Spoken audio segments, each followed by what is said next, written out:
Champions League reaction with Roni and Arsenal continue their step towards Champions League glory. Uh, Interesting game. I thought it was actually quite a good game against PSV. Loads of people thinking that it was a dead rubber. It was a dead rubber, with PSV already going through in second place and Arsenal obviously on top. But I thought it was a really good game. I thought both teams really went for it. I think PSV made probably around about 4 changes to their main team, and Arsenal made a whole host of changes. Obviously, Ramsdale in goal, his first Champions League evening. Cedric at right back, Kivio at left back. I thought Cedric was okay. Kivio again didn't really show all that much for me. And then Saliba and Gabriel surprisingly both selected again in a game that so-called didn't matter. But it's clear to see that Arteta wants to win every game. So that is the right mentality. And then obviously Arsenal's midfield, the double pivot of Jorginho and El Neni. I thought El Neni had a decent game. Jorginho did his job, and then Havertz, I thought he was also quite good. 7 out of 10 performance. He was obviously Arsenal's right 8. More 10 in this case because of the double pivot. And then Trossard, Nelson, the wide players, and Nketiah through the middle. A very good goal for Nketiah. And we just really want him to keep on doing that when he does play, and especially also coming off the bench. We know that he presses quite well, doesn't press the same way that Jesus does or create havoc in the opposition goal. However, he is that finisher, and he took his chance well this time around. I know there was the incident in a couple of games ago. I think it was, can't remember which game it was, but where he obviously took an opportunity, didn't pass the ball on to someone that was in a better position. And in this game, it was the other way around. Trossard didn't pass to him where he was in a better position to score. But you can't complain because he did the same thing the other day. But yeah, so a 1-1 draw. I didn't even say the score because it's so irrelevant. The Arsenal were going to finish top anyway. And it was more a game to see that can these guys that comes on, can they do something in this game? And I thought Nelson was really good. And basically, from what we need from a El Neni and Cedric Suarez, they were okay. I won't say they were excellent. Still, there was loads of chances for PSV, but both teams could have won this game. Obviously, Arsenal had the incident at the end once again. Uh, I don't know. A lot of people feel that the goal should have stood. Other people again felt it was offside.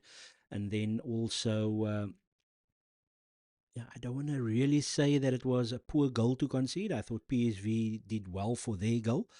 But yeah, so we take it on the chin, and a 1-1 draw. I don't really know how to analyze this game per se because obviously we didn't have all our main guys. We actually brought on quite a few of our starters at the back end because obviously Arteta wanted to push for the win. And yeah, there's quite a lot of people that talks about elite athletes needing to play regularly for them in order for them to keep their momentum going. So, say for example, Arsenal that lost the last league game, you obviously want those key players to continue playing. But in this game, we just probably needed to rest them, and it was quite surprising to see Saliba and Gabriel. Obviously, we are a bit thin when it comes to the fullback situation, so we had to play Kivio, who has not impressed in the left back situation, and then Cedric, who hasn't played any minutes. Well, I won't say any minutes because I do have him noted down as playing a couple of minutes in the Carabao Cup game. I think it might have been against Brentford, so that was his only minute so far, and then he played in an under 23 game. However, we do know that Tomiyasu is out, and Timber is out, and those are both players that can play both right back and left back. So that is quite big in terms of what Arsenal would want to do this month specifically, and also going to be important to see what do we do in the window in January. There's talks coming out that Ivan Toney, we are interested in a loan deal. I personally don't want to say it's not impossible because I thought the Ray loan deal would be impossible. I don't know what sort of guarantees Arsenal made to Brentford, but obviously Brentford assisted us in that case with our FFP. I don't know if there's certain clauses that benefited Brentford more. I think the fact that they could sign Raya to another year extension to protect his value was probably one of those reasons. So it's going to be interesting to see how we can wangle that Ivan Tony deal, if it is something that is true, that we would like to do the loan deal.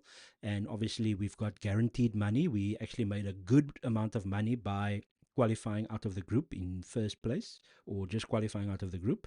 So there's guaranteed money there, big money. It's money that you would only earn probably in the semi-final of the Europa League. So just by getting out of the group, that is the sort of money that we've made in the Champions League. Remember, it's TV money and Champions League guarantees. So those are the type of things that comes into our accounts when we have to try and wangle the transfer window, and then obviously loans players out. Another thing is Arsenal's squad, Premier League squad, is full. So with the likes of Cedric that never plays, he is the 25th member of the squad. So if it is that you want to bring someone in or two people in, then one or two has to go out in order to be registered for the Premier League, because that is where we feel that we are short. However, in certain positions, there seems to be three or four players, and we are then short from a injury standpoint. So Timber, Tomiyasu or players that can cover both right back and left back, but now we only have Ben White really there as a right back, unless you look at Cedric Suarez as someone. And also note that Cedric Suarez, even though it's not somebody that we have confidence in, he has played right back and left back. So another player that can play both fullback positions if needed. And then we are obviously using Kivior now at left back for Zinchenko when Zinchenko needs to rest or recover for a next game. So, yeah, we are short at the back, but it seems like we are okay if Tomiyasu hasn't got anything serious and if Timber's going to be back at the back end of the season. I personally feel that we've got three sixes. Is it four sixes? Four sixes. Jorginho, El Neni, Rice, and Thomas Partey are all basically sixes. So I can't see us needing to buy another six. Vieira, Smith Rowe, Odegaard, Havertz, they are all eights. Whether you feel that this one is out of form, that one is in form, Smith Rowe and Vieira are there to cover our midfield positions, because Smith Rowe, Vieira, Havertz, and Odegaard are both left and right eights. And remember, Arsenal play with left and right eights. We don't really play with a 10. And then we've got quite a few sixes. So if you build it up that way, then it seems like we are covered in all positions. It's just that we need a certain quality. That the likes of the guys coming off the bench are not quite giving us. Now, Nelson was very good in this PSV game. He is someone that can play right and left. He is actually more effective when he plays left wide, whereas only Saka is our only out-and-out right wide player, whereas we've got Martinelli and we've got Trossard that can play left wide. And then you've also got the other thing, Jesus played once or twice right wide, especially when Saka was injured, and he really looked good. He even played in the Champions League right wide. So when I say it out like that, we actually are covered in all positions, because there's quite a few players that can play more than one position. However, we still are at times looking profligate in front of goal. So that means we don't take all our chances. And it just seems like our wide forward defending isn't the best. And that is because we try to play inverted fullbacks. So that's a tactical thing that Arteta maybe needs to figure out. So personally, I feel we probably do need someone that can cover all the bases at the back. So we basically need a Tomiyasu 2.0. So we need another Tomiyasu due to the fact that Timber's going to be out and the fact that Tomiyasu and Zinchenko tends to carry injuries quite often. So we do need someone that can cover centre back, right back, and left back, if that is possible to get someone. And that someone needs to be decent. He can't just be a Kivior, for example. Kivior will play very little because of Gabriel and Saliba. However, he is much more comfortable, in my opinion, on the left centre back role. In midfield, I don't necessarily think we need someone in there, because unless you then now need to get rid of somebody. So you need to get rid of El Neni. You need to then decide between Vieira and Smith Rowe, because they are what I would perceive as left eights. When Arsenal just play the single pivot, they are seen as left eights for me. And obviously, Vieira can play right wide and he can play right eight. Smith Rowe more towards the left wide, left eight. So again, as I mentioned, all those, we've got enough players to be able to handle the rest of the season, I feel. And the Premier League squad is full, 25. The Champions League squad is full. We've got youngsters coming through. I personally feel that we do need extra quality. So if the numbers are okay, then it's maybe to do with quality that we need. And I really do like the talk of Ivan Toney as a loan deal with an obligation to buy, if that is going to be it. But I don't know if Brentford are in for that. That's the only thing. And then, obviously, the Champions League situation as it is, Arsenal obviously qualifying top of the group. PSV were already guaranteed to finish second. So, very, very good performances from Arsenal. If you just look back at all the games, let's start off at home. So, we comfortably beat PSV. We were exceptional on the day. We were obviously very comfortable against Sevilla. We only won 2-0, but we barely gave any shots off in that game. And then we trounced RC Lens by 6. All at the Emirates, no goals conceded, loads of goals scored. So very good at home. And then we at times looked a bit iffy. We still controlled the ball in two, well, let me say this: 50% of the PSV game, we did that where we control away from home. We controlled up to a certain point the Lens game. However, they scored 2 really good goals and they were very threatening on the break. But up to our first goal in that game, we actually controlled the game. We had lots of ball. We just weren't penetrative. However, we did get our goal in that game and then obviously allowed them with a little bit of lackadaisical passing. However, we did control parts of that game. And then we controlled most of the Sevilla game. That was a very good away Champions League performance. Just add a little bit of more clinical play to that, and then that is the type of performance that you want away from home going forward. And then obviously yesterday against PSV, there wasn't much on it and loads of changes. So it's difficult to analyze that as Arsenal controlled the game and we looked good from a defensive standpoint when we think about what's to come.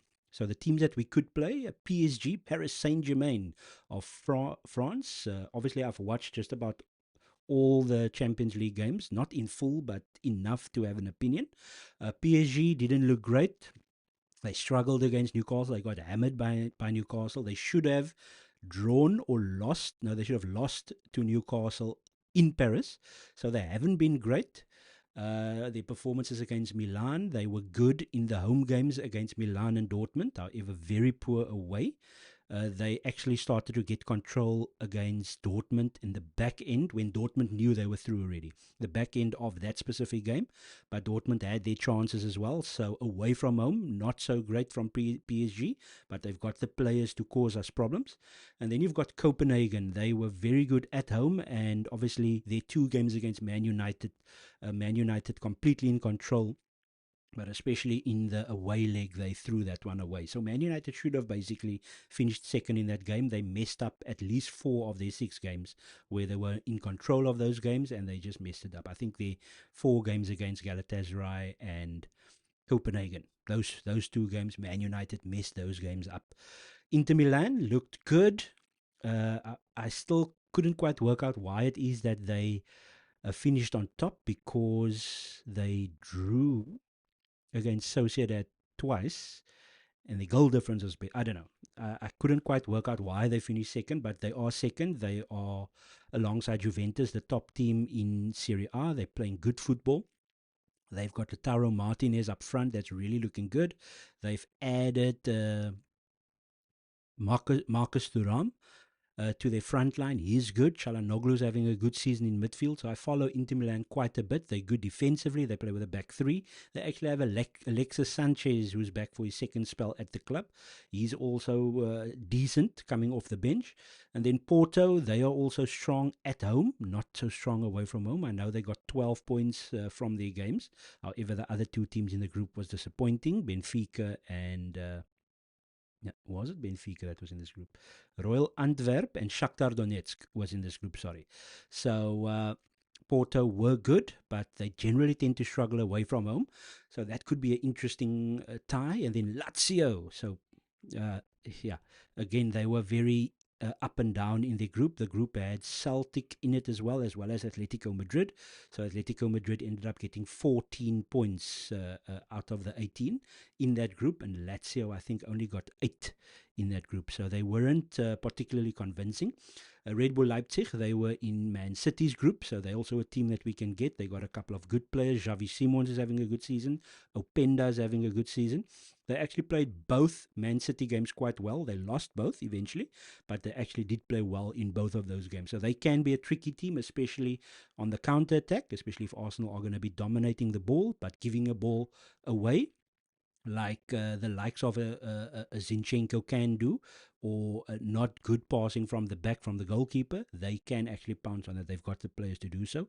And then Napoli, that's going to be a really tough one. They are struggling in their league at this moment. They are the current defending champions out of Italy. So I honestly don't have a problem if we face any of these teams. The teams I have serious concerns about are obviously Manchester City, Bayern Munich, and Real Madrid. I think those are teams that we will lose to. If we have to play them, we have a chance. But I just think we are fourth favourites. This can come back to haunt me because of the way that we have played in Europe recently. That is a bit of a concern. But yeah, I personally feel that we can take all these guys out. Obviously, PSG, Inter, Porto, Napoli, they will be tough to beat at their home grounds, but Arsenal have been really good at home. And I really foresee Arsenal going through to the quarterfinals. And then it's a matter of, can you avoid the likes of Bayern Munich and Man City and Real Madrid? It will be amazing two-legged affairs. And we will just see how Arsenal have grown as a football club, especially that time of the season. So if Arsenal obviously get through, I think it's the end of Feb that the first legs takes place, and then obviously around about March, mid to late March, and that's normally when Arsenal started to have a bit of problem. March, April side, where it's going to be interesting to see if this Arsenal team that hasn't been playing that high tempo football, let's see if Arsenal can actually now sustain the season. Because it's going to be very interesting to see. So I have predicted that Arsenal would make the quarterfinals. There are tough games in the last 16, but I think Arsenal can at the very least make the quarterfinals. And then it depends on the draw, because some of the top teams in the other well, in our section, because the seeded teams, there's teams that we can beat there as well. So maybe we face one of those, or maybe we face one of these second seeded teams in the quarterfinals. So it's all about the draw at the end of the day.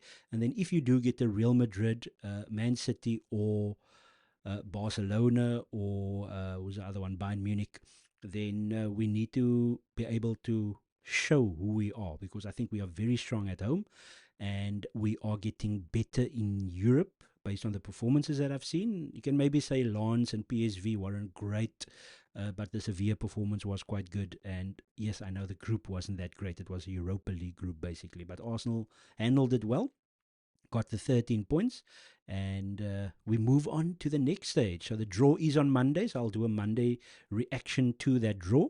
And then obviously Arsenal have got an important game on Sunday against Brighton. Liverpool play Man United. Not 100% sure who Man City is playing, but I know it's a winnable home game. So they will be there and thereabouts. Tottenham are away, I would assume, but I at the moment can't remember who they are playing. I know they are away. I think they're playing Forest on Friday evening. So they're playing Forest on Friday evening at Forest, and Forest needs to win. So it's going to be interesting to see this upcoming weekend in the Premier League. Come on, you Gunners! Quarterfinals.